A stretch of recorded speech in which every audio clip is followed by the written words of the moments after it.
and welcome to this very special broadcast on the India Revival Mission, which is a Times Network event where we are trying to look at how our economy is looking at this point in time. How do we analyze the last 6 to 8 months, which virtually have been a washout and have created concerns? And we also plan to look at the way forward on how we are going to get off to a start where we can then begin to start consolidating. And today on the show with me is Nikunj Dalmia. Nikunj Dalmia is the managing editor of ET Now. So all the business inside information is going to be coming from him. And I'm Navika Kumar. I'm the group editor of Times Network, and I of course look at the politics and the economy politics that goes with this. But today our esteemed guests joining us this afternoon are Sanjeev Sanyal, a principal economic advisor to the finance minister, the very strong voice coming in from North Block; Dinesh Kumar Khara, managing director of the State Bank of India, a man who has a much bigger role carved out for him; Mr. Vipin Anand, the MD of LIC, likely to join us in just a bit from now; Mallikarjun Rao, MD and CEO of Punjab National Bank, also joining us this afternoon; and of course my friend Amit Kapoor, Chairman, Institute for Competitiveness, who's put out this spectacular survey report which looks at this entire business extremely closely.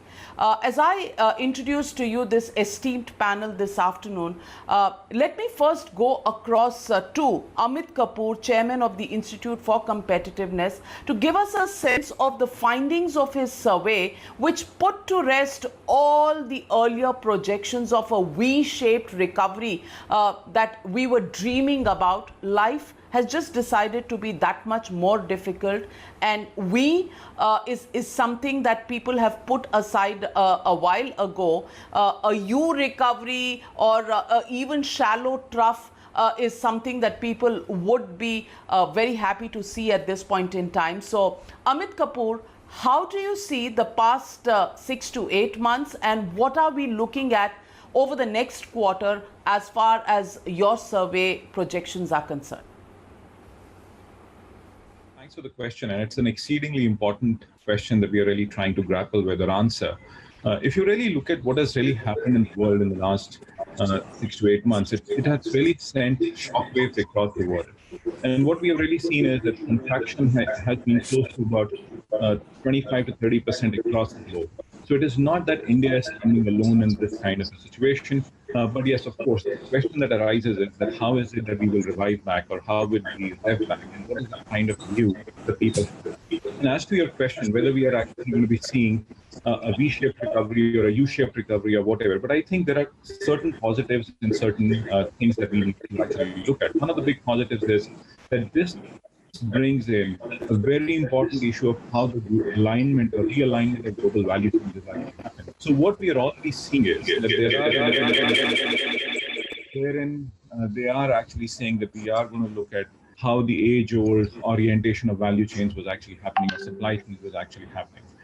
There is also something more important that we are really looking at, is how businesses are innovating themselves. But having said that, if you really say that, what is it that there was this lockdown phase and the post-lockdown phase, but what we see within the lockdown phase was that there was a different orientation in mind 6 to 12 months and things. But now I think post-lockdown, I think people have understood far better as to what is the impact of this. And now they're saying that recovery is going to take about 12 to 18 months. And then, of course, they are also really trying to reorient their strategy in terms of saying as to how they will. Absolutely, Amit. We'll just sort out that audio link with you, but let me get in Mr. Mallikarjun Rao of the Punjab National Bank. Mr. Rao, my question to you is, we've had a stimulus package. virtually everybody's forgotten about it, because right now the economy is looking as if it never heard about a stimulus package ever in its life. How are we going to look at life from here on, given the fact that health experts are stating that this is going to take a while before the pandemic blues are sorted out? We are looking at possibly a 12 to 18-month window where the pandemic war is going to go on in the background. Many countries in Europe and other parts are looking at a second wave and a second lockdown options. India somehow doesn't even seem to be thinking about it, because the economic cost that we've paid for the first lockdown itself seems to be a situation that's pulled us down so far that any chance of a recovery will, completely go out of the window if we think about a second lockdown. Given this scenario, how do you think we are looking at a short-term revival? Because this is the mission for revival, and we're looking at some very creative but real ways of getting out of this position. Correct. See, if you look at when the lockdown was imposed for the first time, there was an expectation of the things to improve in a defined period of time.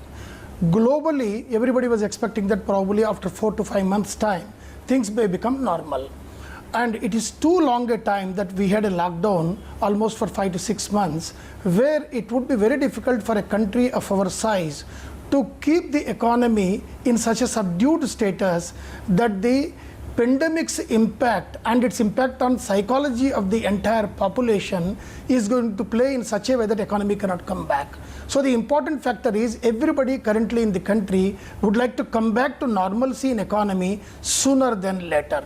Now, in spite of the fact that the cases are still increasing and globally everybody is warning that there could be a second bout of an impact, it is not playing very heavily on the minds of the people globally as well, and in our country specifically, because it's too long a period that they were in lockdown and they are longing to come back. Now, your first point to say that the economic stimulus package, what has been announced by Government of India, is forgotten in terms of discussion in the public domain is not correct. The reason is the economic stimulus package has been started initially with giving a DBT transfer so as to create at least consumption capability in the hands of the people in our country. Now, by far, if you have seen various measures taken by the government, implemented by the banks, have reached out to the public, more importantly those who are in the MSME segment and other areas. But the question is, the economy is yet to come back. Now only we are seeing some green shoots whereupon some of the sectors are longing to come back. Now it is a simultaneous coexistence of the cases moving forward, but at the same time we cannot ignore the spirit of the people in the business entrepreneurship for longing to come back in the economy. All of us in the ecosystem need to nurture the situation and see that the stimulus package reaches out to them, and the players in the ecosystem work towards bringing the economy back. Whether the sector specific coming back depends upon 6 months to 12 months domain or even 18 months domain, it all works around when do we start. Time has come where from probably the trigger of festive season should be the starting point for the revival of economy. Okay, Mr. Khara, things were bad. Have things become from bad to good, or things incrementally have only improved? Because if I look at high frequency data, which is electricity consumption, bank credit, what is happening to credit demand, all of them are indicating to a strong revival in rural economy or the agrarian economy, which is only 15% of the GDP, but 85% of the GDP is nowhere close to normal. So what kind of scenario are we staring at? It's not depressed, but there is of course no revival or nothing which could be called as great or fantastic also.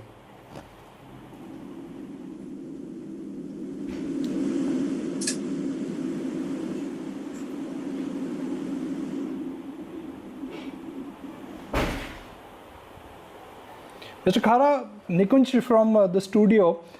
My question to you, Mr. Khara, is that what is your read of the economy?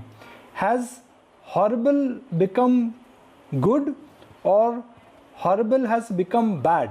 Because if I look at high frequency data, Mr. Khara, which is bank credit, electricity consumption, fuel demand, none of them are pointing to a revival, even though economic activity has picked up. Corporates are not borrowing, banks are not lending. Where are we headed, sir? Well, Nikunj, I think what you read in terms of the numbers, perhaps what you are saying is absolutely correct. But nevertheless, what I would like to mention is that there are certain sectors in the economy where we do get to see some kind of a positive traction. You said that from bad to, whether things have moved to bad or it has improved. I would say that, the way things have emerged in terms of the health and hygiene issues, and naturally it led to a situation where there was some kind of a fear psychosis in the mind of everybody. And it also was a situation where people started conserving cash, whatever they had. So, but what we are observing is that some of the sectors, particularly when it comes to FMCG, when it comes to steel sector, those who have got some kind of a demand-led growth opportunities, there we are seeing a very good traction. Likewise, even in the auto sector also, the small cars, that is something which is on the upside as far as demand is concerned. So I think what is really happening is that, as Mr. Rao rightly mentioned, that now people are willing to come out and really contribute to the economic activity. But at the same time, they have got some fear psychosis in terms of health and hygiene. So I think it's a situation which is improving on the go. It is not that something where, as and when there is some kind of a certainty in terms of the availability of vaccine or maybe some kind of a certainty of the revival of economic activity. In certain pockets, we are seeing that there is definitely an opportunity for growth, and we are also dispensing credit. So when we look at credit in general, well, of course, the growth is somewhere around 7%. But if we start, slicing it further, we get to see that when it comes to consumer credit, it is actually on the growth cycle. So when it comes to personal loans, when it comes to car loans and auto loans, it is all on the upside. But yes, of course, when it comes to corporate credit, there is a tendency to deleverage first of all, because they are into a bit of an uncertainty. They are not into the investment cycle as of now. But I think we do get to see some kind of attraction when it comes to certain sectors like road sector, where we have seen a definite improvement in the complexion. So I think the economy is in the different part, the behavior is a bit different. But nevertheless, one thing is very clear: people are only looking for the right signals or some bit of a positivity, and once it is seen, they're all out for supporting the economic activity. So that's how I read the situation. Okay. Right. Let me also get in a word from Mr. Vipin Anand of LIC. What is your understanding about the economy, Mr. Anand? Because you are in a position to perhaps judge what is happening to the insurance sector. You have a field of agents who cover the length and the breadth of the country. What are the feelers you are getting from them in terms of where the economy is headed? I'll get into specifics of life insurance and what's happening there. But first, what's your feel of the economy? Because there is a clear revival in the digital business. There is a clear revival in the rural business. But there are deep pockets of stress which are there, at least in the corporate sector, in the consumption sector. And needless to say, everybody knows the kind of fragile state hospitality, travel and tourism and airlines are in. Good afternoon, Nikunj. As far as the insurance industry is concerned, I think we are definitely seeing a V-shaped recovery. As on date, I am very happy to tell you that we are positive on new premium, we are positive on renewal premium. We have made even more maturity and survival benefit claim payments than last year, more than 80 lakh of them so far. And investments are great. in the current financial year so far, we have invested more than 2 lakh crore altogether. So I think as far as the contribution of the insurance sector to the revival story is concerned, we are well on the way. Regarding the general situation, what you were talking about earlier also, what I would like to comment is that money, I think, is not really the issue. I've said this earlier also. What possibly is required more is a little more confidence in everybody for facing the situation. And right now, the biggest issue we have is still the health issue. The number of corona cases are substantial every day. And we have moved on to the third position, maybe probably moving on to the second position in some time. So that is something which doesn't give people the confidence to really start spending money. When you're looking at the manufacturing sector and the industrial sector growth, it essentially comes from an uptake in the spending by the general public. And that is something which is not happening. So there are certain features which we need to look at. One thing is the public needs to have confidence that if they spend the money, they are going to be able to earn it back and keep the cycle going. Similarly, when if for the industry to put in money for taking loans from banks or any other institution, again, the issue is that if they put the money in new projects or if they put the money in working capital through sale, then they are not going to be saddled with inventory and more loans. Banks have already had a PCA problem. They also will naturally tend to be cautious about choosing the people to whom they are willing to give money. Still, a lot of banks are still under PCA, and even though they have the money, they are not in a position to lend. So I think all these things need to be addressed. One thing which we need to be very clear about is that we are still in the first phase of corona. So it's not going to go away any day very soon. What we need to have is a concerted strategy of fighting a long battle. And to that, I think any future lockdowns or anything is not an option at all now, looking at the state of the economy. What we need to do is create the discipline in people, the health and hygiene discipline, which seems to be a bit short after what has happened in the opening of the lockdown.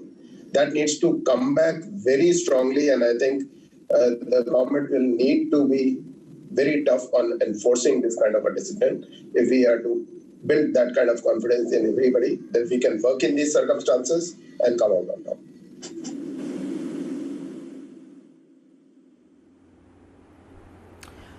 Mr. Khara, you spoke about a few green shoots. You spoke about a few sectors where loans were picking up and consumption activity was picking up. I want to ask you the more basic question. When we first talked about the lockdown, we felt that people being laid off or migrants going back, to their villages or their towns was a temporary phenomenon which would be reversed in a manner, as we addressed the COVID pandemic situation. But what we are now looking at is long-term displacements. The work from home, the layoffs have resulted on a huge amount of workforce getting unemployed. There have been salary cuts, there have been layoffs, and more than anything else, companies have learned now to scale down their operations and get on and get their work done from a fewer number of people, which is a learning that they've got through this lockdown. Are we ever going to see a reversal of that trend?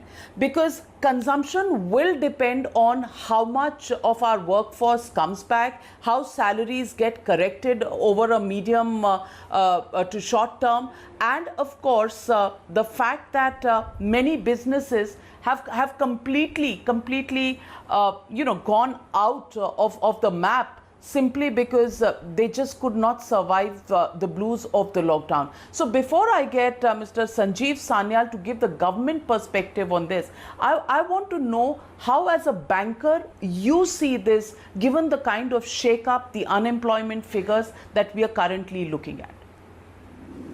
Well, Navika, I think your concerns relating to unemployment and the new paradigm shift which has happened in terms of the way various corporates are working I think, to my mind, it is a bit of a transition. And we have seen in the past also that at various stages in the economy, we have witnessed such kind of a transitory phase when we have seen that the businesses realign themselves to the new realities. So I think in the current scenario also, it has so happened that when the pandemic got kicked in, so that's a point of time when people had not visualized that how will they be in a position to carry out the BCPs. So actually they had to really reinvent the BCPs almost on a go. So that is the kind of a scenario which we have, all of us have witnessed. And now, in about 6 months from then, it has come to a situation where the new realities are staring, in terms of working from home, etc., leading to a situation where there could be challenges in the lease rentals. So what we observe is that it's also a stage where some bit of a consolidation is happening. When it comes to the lease rentals, for instance, for the offices, what we have also witnessed is that the high quality buildings are not facing any challenge. Whereas the one which are not as good quality, they are of course facing some challenges. So I think what is happening is that new cost norms are emerging, and also the fact that the social distancing will require even more space in the office, that is also a reality. So these are only examples which I'm trying to, with which I'm only trying to support my argument.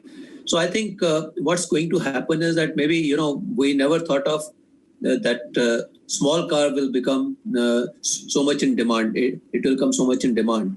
So when there's a challenge for, the public utilities and also maintaining safe distance, there's so much of small car demand is there on the anvil. So I think these are the new realities which are getting unfolded. And so long as it's a transitionary phase, maybe we'll witness a bit more upheavals. But once we have a certainty in terms of how the economy is going to look like and how the businesses will operate, we'll have more certainties, and there would be more responses to those realities, and which will really help the economy to recover from its current shock.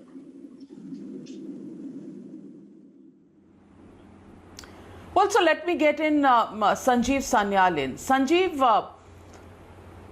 we have talked about the pandemic and its impact as a transient. But do you really think it's going to be transient? Because the survey that we are talking about, Amit Kapoor's survey on competitiveness, which says that this is a phase that's definitely lasting 12 to 18 months.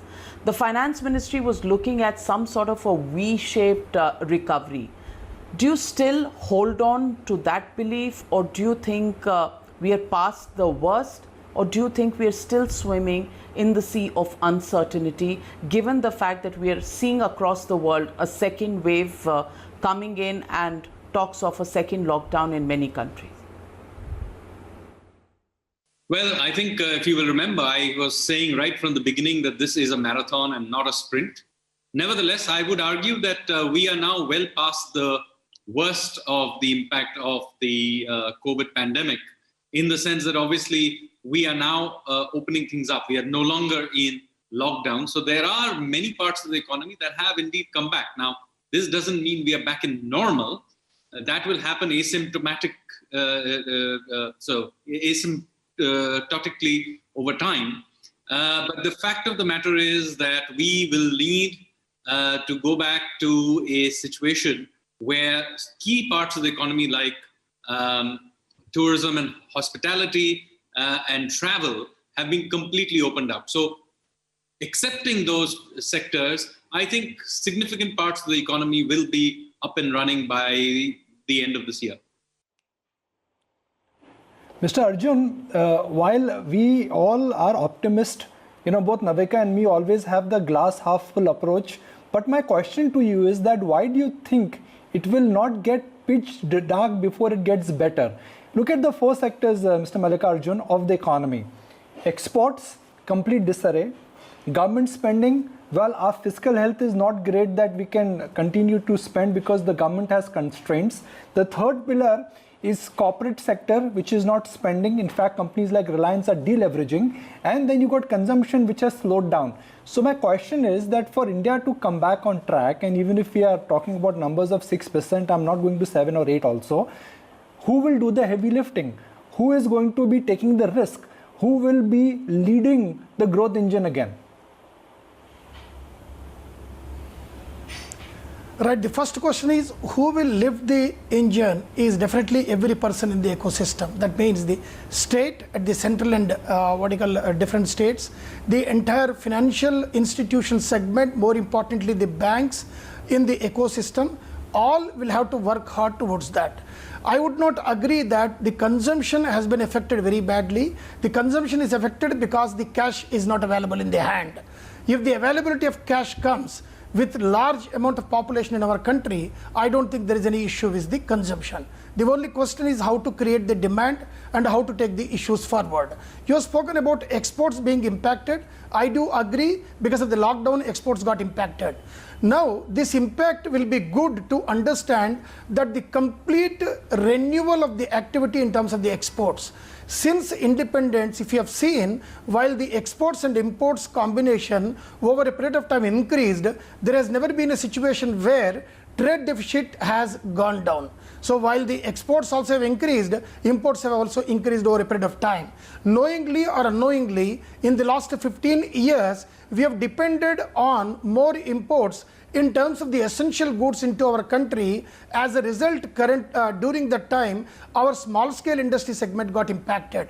Now, in the last 4 or 5 years are a little over, and more importantly because of the pandemic, we realize that there is a requirement of domestic industry to be augmented. Whether you call it as an import substitution by way of properly supporting specific segments, or even overall creating an impact on increasing the manufacturing sector.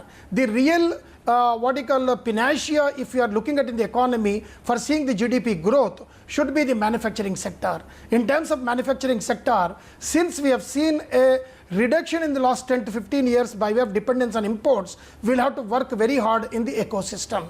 One is to see that the backward linkages are proper by creating manufacturing hubs, and also see that the the corridors in terms of sales, in terms of marketing corridors, whether you are looking at domestic sales or even exports, to see whether the cost of sales are protected for the domestic industry as an important factor. So here, while these are all the major issues to be addressed by the entire ecosystem, we'll have to go through segment by segment. We'll have to define or identify the segments by looking at if there was a dependence on import, how we can remove the import, and how we can create the domestic manufacturing industry to substitute those imports to move forward. Currently, kindly remember, the entire global economy is impacted. As such, all other countries also are raring to come back into their economy. The competition in terms of exports for our country will be much more pronounced rather than what was there earlier. So we'll have to be very conscious of looking at the cost of production when we are looking at import substitution to be taken care of. So the question here is, while it is true that the pandemic has impacted very badly, but we all in the ecosystem will have to work very hard to revive. There is no single segment which can take care of handling the burden, but in the entire ecosystem, everybody has to come with a concerted effort to move forward. Already certain initiatives have been taken by Government of India, whether you call it as an economic package or bringing certain reforms as way back in October for tax reforms. Though we have not seen much of an investment, where various reasons could be attributed to that, whether you call it as a leveraging or otherwise, but the way forward should be with positive impact to be created by all players in the ecosystem. Mr. Anand, let me encourage you to come in and talk about how realistic do you think this time the Atmanirbhar attempt of the government is going to be. Look, there is a clear policy framework and an attempt by the government to reboot the manufacturing sector, but it's not been done for the first time. Low interest rates, government policies, they are necessary conditions, they are not sufficient conditions. There are some pockets where you are not competitive because others are better, whether it's China or parts of Vietnam or Bangladesh. What is your sense, Mr. Anand, on Atmanirbhar Bharat and how effective this is going to be? And what do you think? This will end up becoming more like a Made in India slogan, or this time we will genuinely see a rate of change on the ground? Because you have hit the nail on the head when you say that low interest rates and availability of finance are necessary conditions, but they are not the only conditions which need to be satisfied. I think, I would just like to add something to what Mr. Mallikarjun Rao was saying. When we are talking about exports, I think he made a very important comment that when we make more exports, there are more imports also, and ultimately the balance of trade doesn't improve in any factor. Under the current circumstances, what every country is today doing is focusing on the market inside the country. And I think India in that regard is uniquely placed. We have a huge domestic market. So I think we don't really need to look at exports in that manner unless where we have an edge like in technology. Having said that, coming back to your original question, I feel that one thing we need to realize is that if we feel that we will go back to the normal, we are deluding ourselves.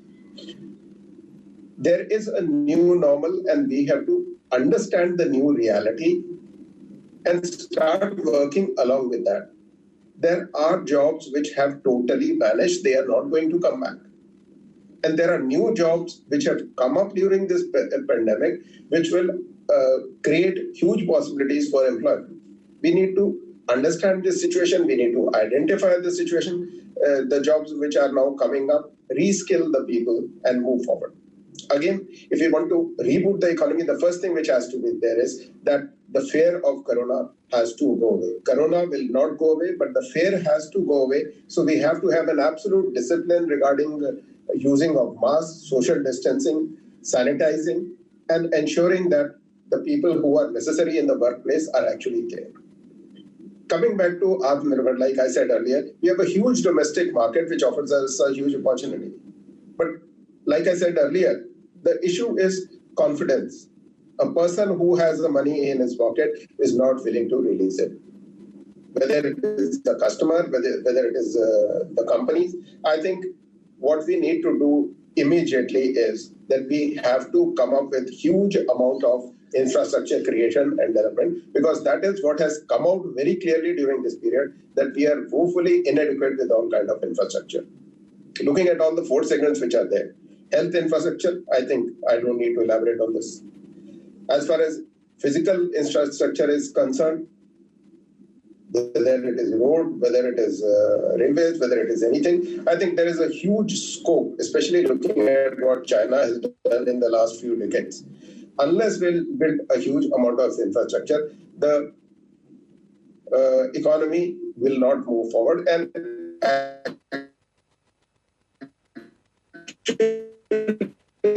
infrastructure development capex is what drives the entire industry and the consumption.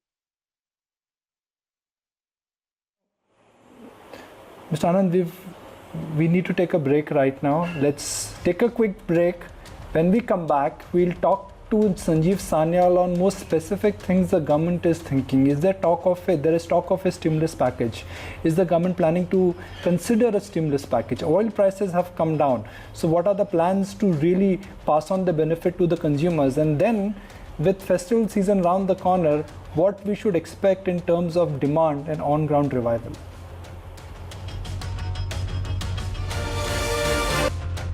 Welcome back, ladies and gentlemen. We're talking to the bigwigs of the banking sector. We're also looking at Sanjeev Sanyal, Principal Economic Advisor of the Finance Minister, and getting us the North Block point of view. And we also have with us Amit Kapoor, the author of the Business Competitive Survey. And of course, Nikunj and myself, we are the hosts of this India Revival Mission entire blueprint that we are looking at. First, let me get across to Mr. Dinesh Khara. And Mr. Dinesh Khara, I want to ask you the question of the gross NPAs. The fact that there have been businesses that have gone out and down the tube over the last 8 months is a reality we'll have to face up with. We were looking at NPAs in the region of about 8.5% in March 2020, but this is expected to go up by about 4% to about 12.5% in 2021 March. And if we continue to see the slide in the GDP numbers as they are evident today, then this number could hit around the 15% mark. In the context of these NPAs growing, the basic issue of revival will depend upon the health of the banks. How do you look at this huge challenge that is confronting banks and of course the government, which has to look at recapitalization of banks at a time when it's facing a funds crunch and virtual overdrafts on GST to states?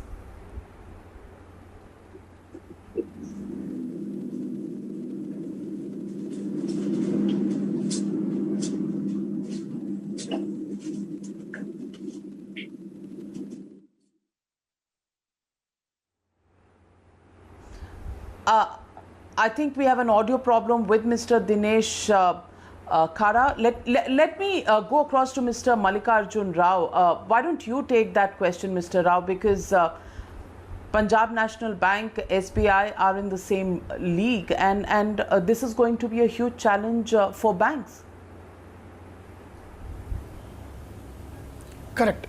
I do agree with you that the gross NPAs, if you have assessed at least 3 to 4 years back, has been a huge challenge on the banking space, more importantly the public sector space.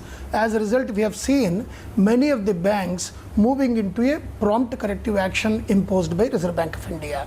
However, in the last 2 years, there has been marked improvement in the performance of public sector banks, whereupon many banks have come out of PCA, and there has been an improvement in the gross NPA ratio as well as, more importantly, the net NPA ratio, because the provision coverage ratio over these 4 years has improved very well.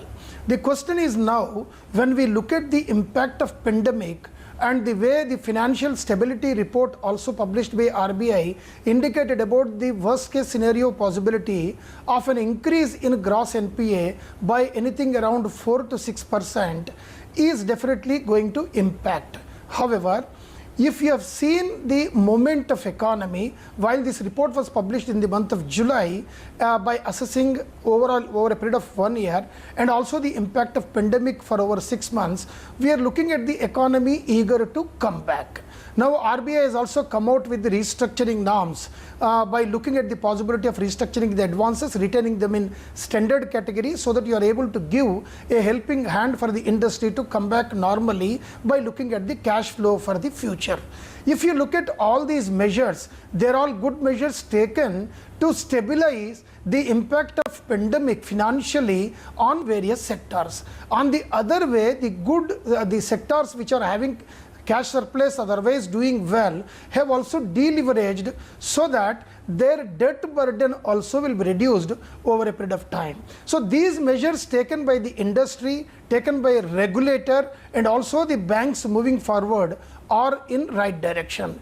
Even then, I would like to assess, or rather of the view, that the gross NPA impact will not be very high at the end of March 2021 or March 22, as we are thinking of maybe impact of 4 to 6%. This could be because of one, economy coming back; second, the restructuring window being opened; third, the industry moving towards deleveraging to reduce the debt burden.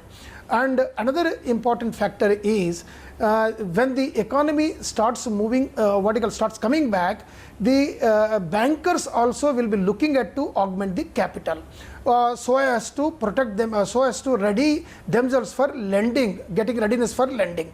Now looking at the capital requirement, if you look at the current market position, there is a lot of funds available for investment, but it is only a matter of public sector banks showing their face to be preferred for investment.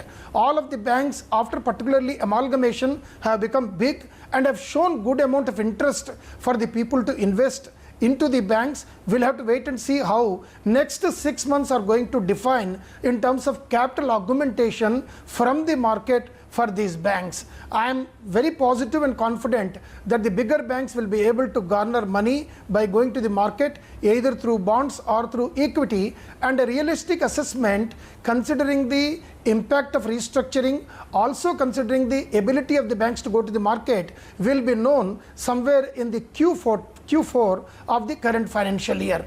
While the realistic estimate of impact, how the economy is going to create on the banks in terms of provisioning for NPAs and in terms of the capability for lending are very important for us to assess, but I am not very negative in thinking that this pandemic will create very high impact on the banks. Banks have inherent capability. Whatever has happened 4 years back in terms of asset quality review, they have come long way since now. There has been good amount of improvement in the banks. Now only there are 2 or 3 or 4 public sector banks which are remaining in PCA but smaller in size because of amalgamation. Bigger banks have come into the financial segment. All will be working very hard to augment themselves to cater to the requirement of lending. We only avoid demand to be created not only by the government but also by the industry segment.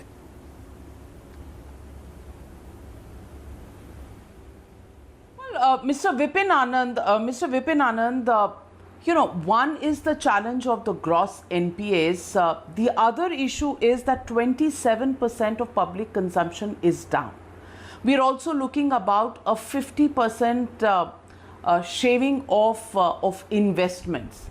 Now, these two alone used to add 88% to India's GDP. Given the fact that however much we may say that it's going to go towards recovery, investments are not going to come back overnight, neither is private consumption going to. In this scenario, what do you think the end result in March 21 is going to look like as far as the GDP numbers are concerned? Are we going to stick to the current projection of 7% being shaved off, or are you looking at a more negative, pessimistic performance?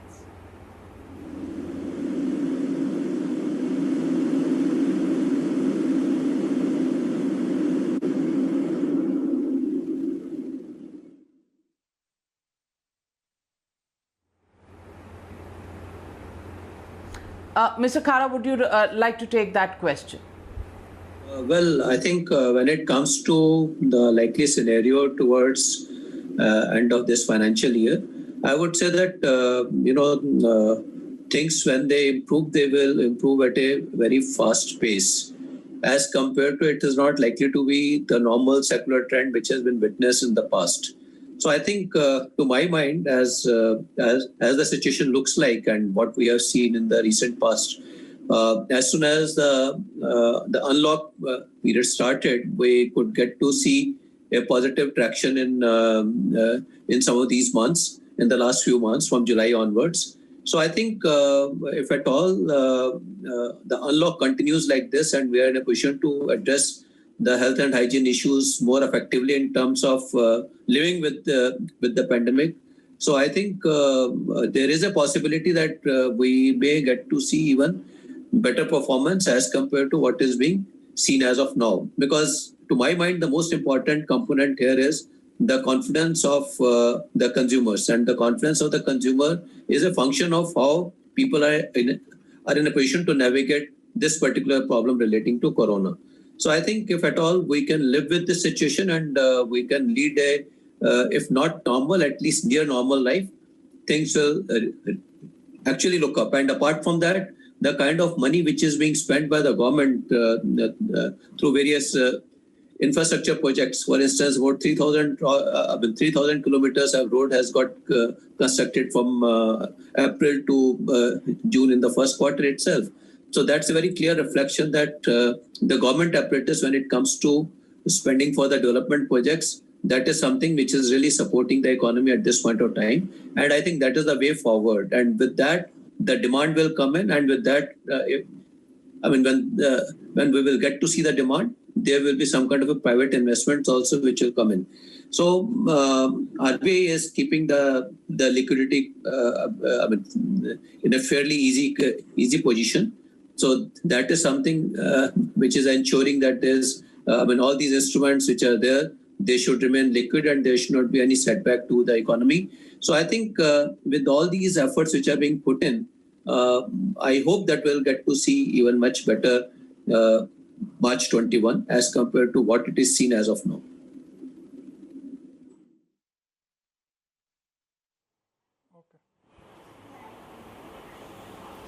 Okay. Right.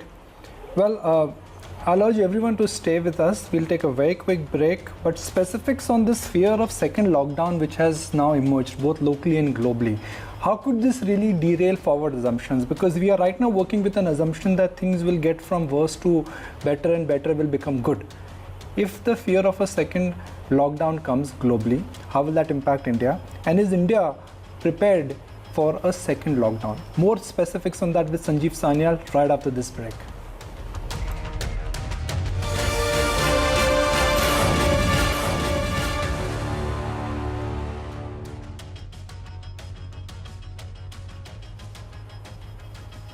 Hello and welcome back to our special broadcast on the Times Network, India Revival Mission, where we are debating, discussing and also ideating that what needs to be done to put India back on the growth track.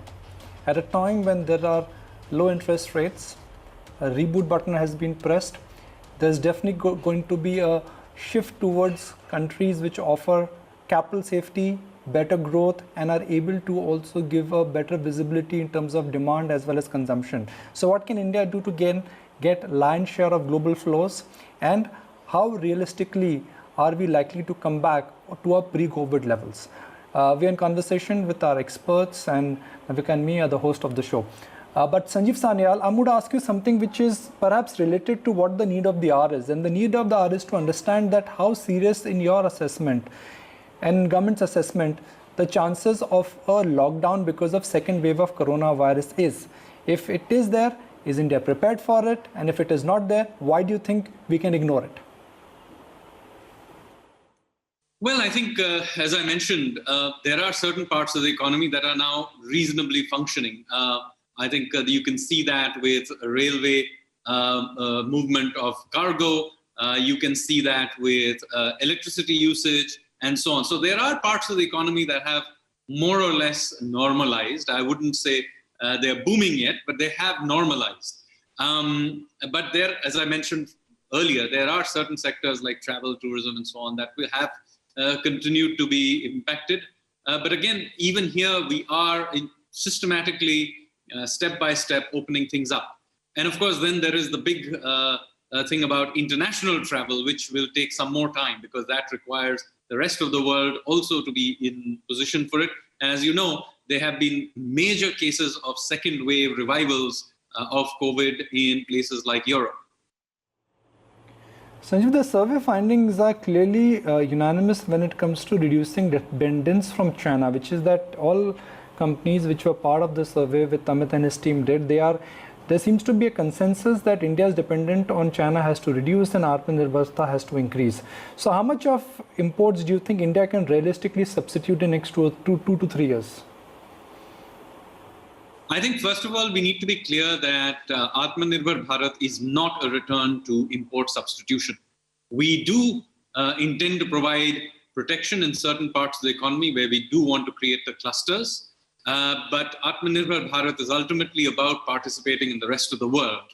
And we will provide support to certain parts of the economy where there's national interest, for example, in the case of RCEP, where we didn't participate because we had certain concerns, where we will take certain kind of line in order to protect national interest. But however, remember that we continue to be committed to be participating in global supply chains. And in fact, if anything, we want these supply chains to move to India. So therefore, do not think of this as some sort of an import substitution approach. This is much more an approach towards creating capacities in India for global markets.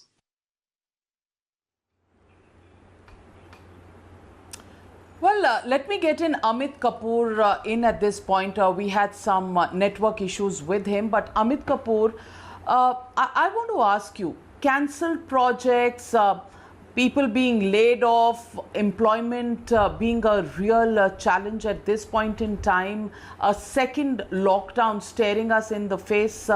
Do you think Israel, UK are talking about a second lockdown with all the problems that we have on our hands on the economic front?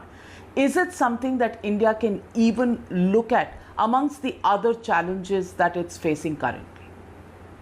So, Navika, if you really ask the question if India is actually going to be looking at a second lockdown, I think the government has learned quite a bit from the previous phase of lockdown, and I think they would follow an approach which is going to be more like a European approach.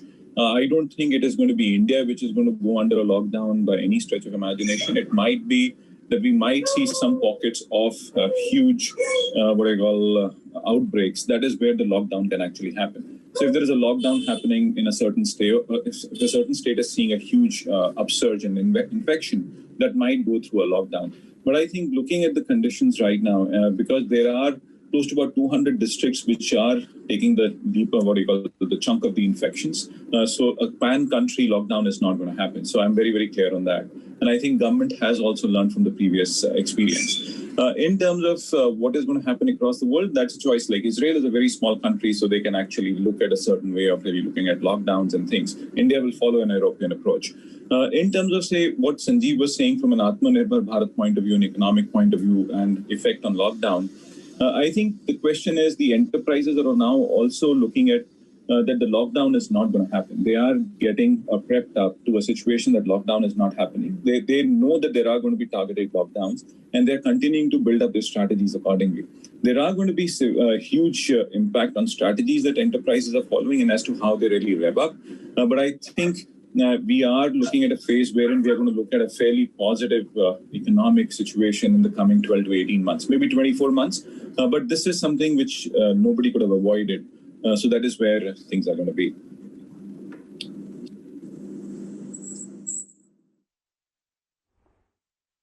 Well, we also have Sanjeev Sanyal. And Sanjeev, I want to ask you this question. Leading corporates have suggested need for more government spending to support the economy. The festive season is around the corner. Do you think there is any scope for a fresh stimulus and coincide that with the festive season to encourage spending as well as look at consolidating some of the businesses which may need help through the stimulus? As I have said many times on your channel, so far the last 6 months were very much about creating a cushion from the shock of the lockdown. So we were at every stage not trying to restart the economy in the sense that clearly there's no point in pressing the accelerator when you've got your foot firmly on the brake. So far, therefore, if you look at our steps, they're basically to make sure there is a safety net for the poorest section of our society and for MSMEs and others who were vulnerable to this particular shock. Here on, however, as we open the economy up, we have pulled our foot off the brake, and now we are in a position to press on the accelerator. So this is a switch to a different strategy from here on as far as reviving demand is concerned. We recognize that demand needs to be revived and that both monetary and fiscal measures will be used for that. There is space on the monetary side, I keep emphasizing that, but even on the fiscal side, we do have some space. And we have a very specific approach to using that fiscal space. I think the Prime Minister alluded to this in his speech on Independence Day. This is about really ramping up infrastructure spending. We will spend what we have budgeted, but Where possible, if there are spade-ready projects, we will ramp up the spending in order to get demand up and running. So our approach to this is very, very specific. Mr. Khara, let's talk about what is happening to the big trend. And the big trend is that big companies are becoming mega companies and medium companies are becoming smaller, and MSME and SMEs are finding it difficult to survive, and some of them may not revive ever. We are looking at an economy which is getting divided and concentration is only increasing. It could be efficiency, it could be something else. But the bottom line here is that this pandemic surely has created the divide. And this divide is going to hit us not today, but it will hit us indirectly very badly because it will have impact on demand, credit, and also employment. Well, I think as far as my reading goes in the current situation, perhaps, there is going to be a consolidation. It's going to be a consolidation phase, and consolidation not only in terms of size, but more in terms of quality. And I think that is something, irrespective of the size, if at all, a unit is efficient, a unit is competitive, it will probably become bigger and stronger. And I think there will be sufficient support coming forward also. But having said that, there is also it's also a reality that we do recognize the entrepreneurship, and that is one of the reasons why the SME funding, which has been envisaged through the GCL kind of a concept, wherein the government is giving the guarantee to the financiers, and also it is ensuring that there is not adequate. There's no unduly strain on the capital of the banks, and also at the same time it supports the entrepreneurship on ground. So that is something which is likely to be the future, and it will lead to the creation of SMEs also, and supporting the SMEs at this point of time when they really need the support. Because all said and done, SMEs are also one of the major sector which is offering employment to lot many people. So I think that is something which is going to be the reality going forward. But as the ecosystem is encouraging the competitiveness, and also I think it will lead to a situation where all these SMEs also will get oriented towards the competitive spirit, and eventually that will lead to a very healthy entrepreneurship in the economy. So that's what my read is.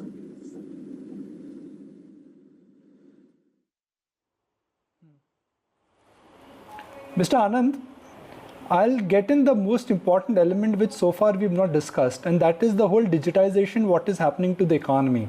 Whether it is investments coming in Reliance, or for that matter how IT companies have evolved. What's the update on LIC? Because LIC in a sense has worked through agents. Those agents would be the frontline faces for LIC and for insurance sector who would go door to door and sell insurance. How has the digital adaptation changed your life, and where do you see that changing for your sector? Nikunj, digitization is an essential part of the working of an insurance company, because with the kind of volumes of data we handle, there is no other way. It is just a way of life with us. And on one hand, the lockdown has made it necessary to move forward at a much faster pace. And on the other hand, it has also provided opportunities to have a relook at what all we were doing and rethink our strategies for the future. What we are looking at is not only bouncing back. What we are planning is to bounce forward, of using this as a stepping stone for a bigger opportunity. And during this period, what we have done is that almost all processes we have totally computerized. We are virtually on the verge of making everything do it yourself for the end consumer altogether. Very soon, I think you will see LIC policyholders being able to do everything from their mobile itself. I think that has been a big development in this area. Next, we are planning to move on to new technologies and automation. And already we have introduced a chatbot in the current year, which is Jeevan Mitra. From January to September, about 75 lakh queries we have received on that. And it is now operating at an efficiency of about 97% effective dealing with the queries of the customers. I think the AI and the machine learning, which is incorporated in the chatbot, is helping the customers a lot in making it simpler for them. We have also recently introduced a Hindi version of this to address the larger population, and that is also moving forward. I hope that by the beginning of the new year, we would be entering the area of automation also to some extent, and take this entire journey forward.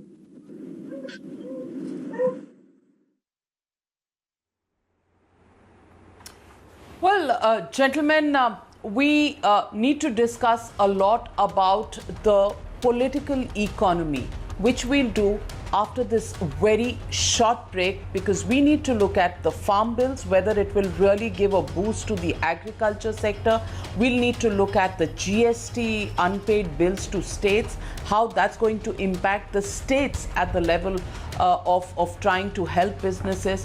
All of that coming right after this very short break. Don't go anywhere just yet.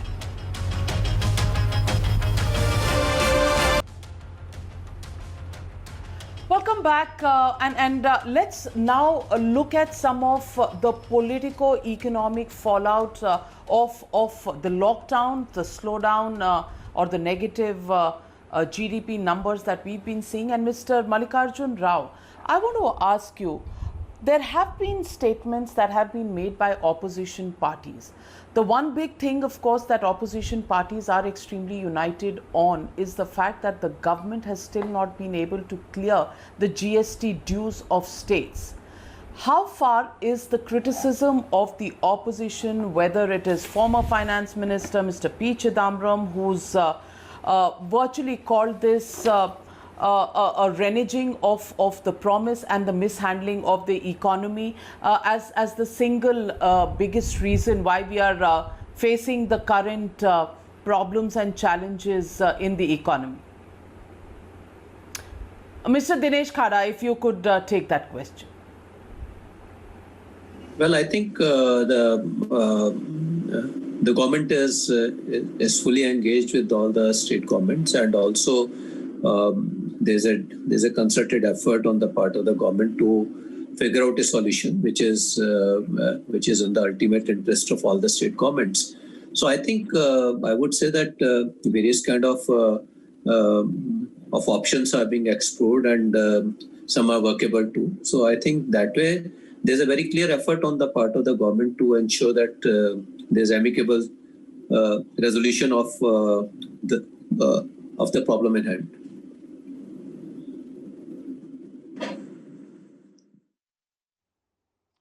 Mr. Mallikarjun Rao, I wanted to ask you the question about the farm bills and the dismantling of the APMC regime, because rural growth, a boom in the rural sector is something that really could help boost up our GDP numbers and start the revival from rural areas. Do you think the agriculture sector is likely to see the benefits of the new regime through this new law in the short to medium term? Definitely. Before we conclude on the impact of farm bills, let us understand for a long time, even in independent India, while there has been a conscious effort by successive governments for improving the economic status of farmers, we have not seen much of an impact, because every time, since they were dependent on rain-fed agriculture predominantly, they were all the final outcome of getting money was completely dependent on two factors. One is, if the crop was extremely good, the price protection for them by way of an MSP or the kind of money what they get while selling the crop. Second, if the crop has failed, the protection what they require for again regrowing. So these are all the elements which you've been seeing over so many decades, that when the crop is even good, they were not able to get a good amount of income. While sporadically few farmers would have upgraded their economic status in the last so many years, but it has been predominantly the same status. So if you consider those factors, while at the perception level, initially when the government has come out with this APMC, these farmers bills, there are divergent views in the public domain in terms of debate I don't think there is any reason to believe that this will be detrimental to the farmers, because when it is a starting point of change over what we have been seeing in the last so many decades, it is very hard for somebody to believe that this is going to bring in more impact on the farm economy. There is no doubt that we have to see improvement in the economy of the farmers, upgrading themselves from the regular dependent on hand-to-mouth basis on getting the money. So there are two important factors. One is, when the government initially thought of doubling the farmers' income in 3 years by 2022, the important factor of reform was the requirement. Second, dependency on only crops rather than upgrading themselves towards an investment in agriculture is another important factor. All these things could happen only when there are reforms in agriculture as well. So I am of the clear opinion that this is a wonderful step taken by the government to take it forward, to create an environment where the farmers will have an opportunity in a longer run to upgrade their economic status and get good value for the crops they grow in terms of the output.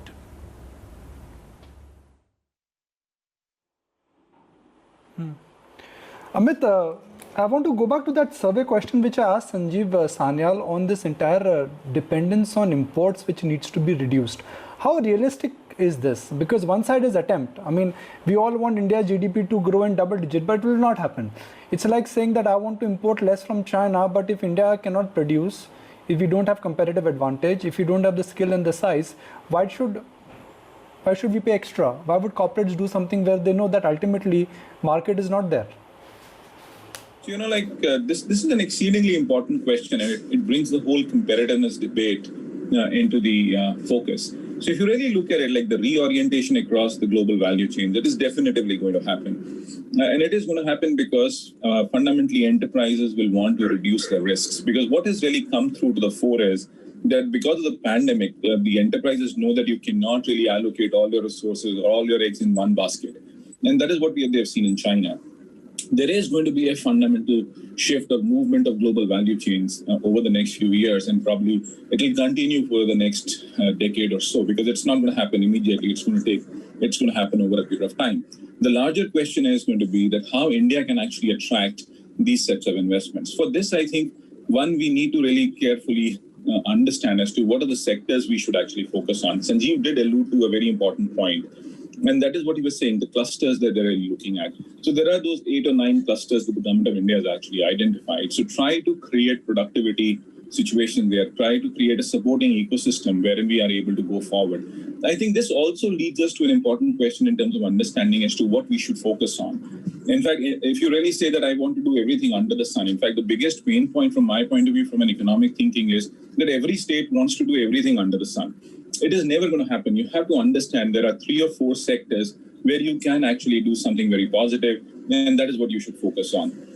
And that is what they'll have to do, and then start moving in towards a situation where you become part of the global value chain. In fact, the other question that is important is that what is it that we want to do as part of the global value chain? Is it going to be lower end of the food chain, or we are actually going to move at the higher end of the food chain? I think this is the right opportunity.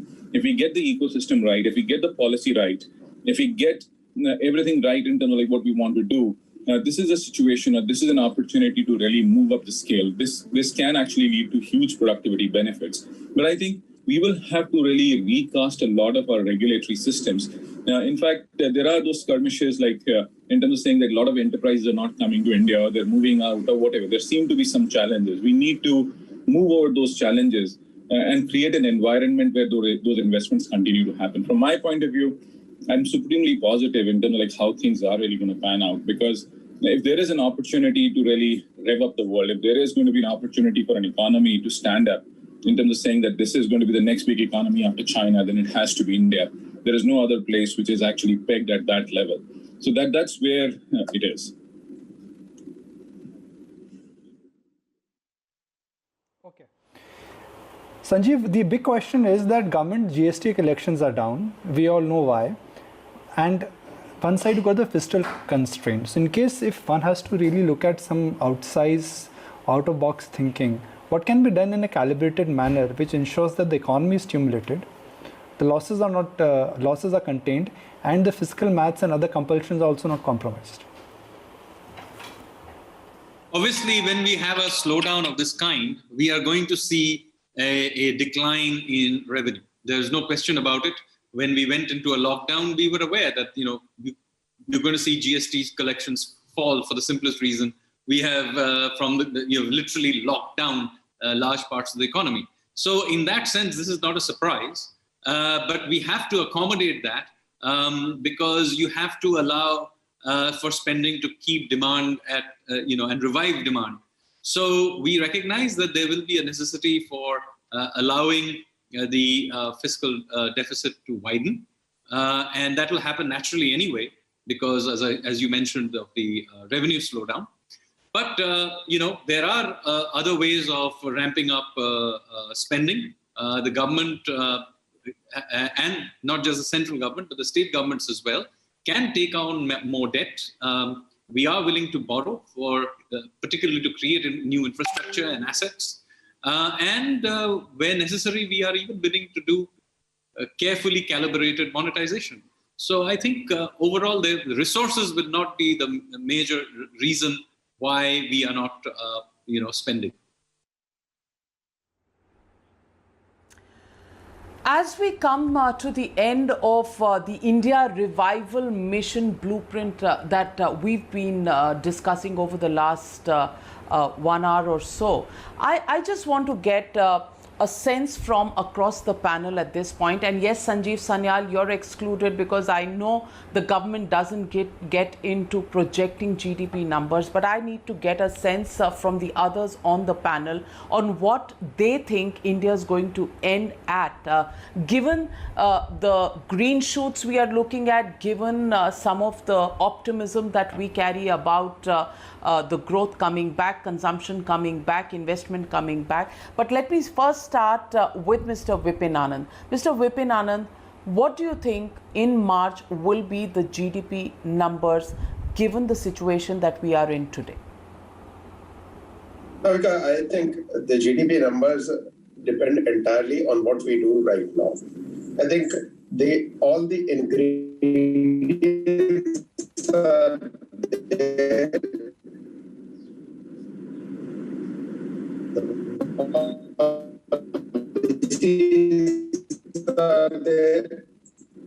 The tension is there. Mr. Vipin Anand, no long explanations. I just want a number. And Mr. Dinesh Khara, what's your number? Well, I think the way situations are evolving, we'll have to wait and watch, but it will be certainly better than what we have seen in the last quarter. That's not a number, sir. No, well, Stick of course. your neck out. That's what we do. No, we'll have to wait and watch. I think its situation is actually evolving. So ascribing any number may be very difficult at this point of time for March end. But it will be certainly better than what we are today. All right. Mr. Mallikarjun Rao, what's your number? Very tough to guess, but then I venture to guess, to be positive, anything around 2 to 3%.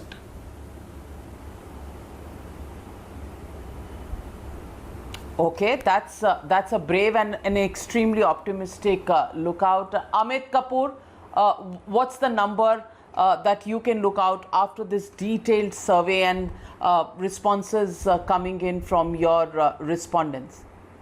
So I think I would really see an overall contraction of close to about minus -5 to -7% year on year. So that's what we are expecting. But I think if we are able to do that, that's a fairly positive thing, looking at what we have actually gone through.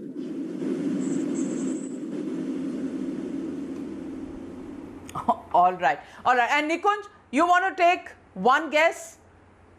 Are you going to stick your neck out and eat Inau's neck out? I wish when you have more qualified people than me who can speak and understand the economy, well, I would say that let them do the talking. We will ask them if the numbers are not matched next time that why the numbers did not match. That's right. Always we keep the right to question you once again. So at this point, what I'd like to tell our panelists is that it's been a super discussion. It's been a good insight into what we are looking at, the challenges that are before us, but also some of the optimism that's beginning to peep out. Let's hold on to that optimism. Let's work towards a plan. Let's work on the blueprint that we've just discussed, and look forward to numbers that will take this country forward. Thank you very much to my esteemed panelists, and of course my very fantastic friend and lovely co-host Nikunj Dalmia. Thank you very much all of you for joining us here on the India Revival.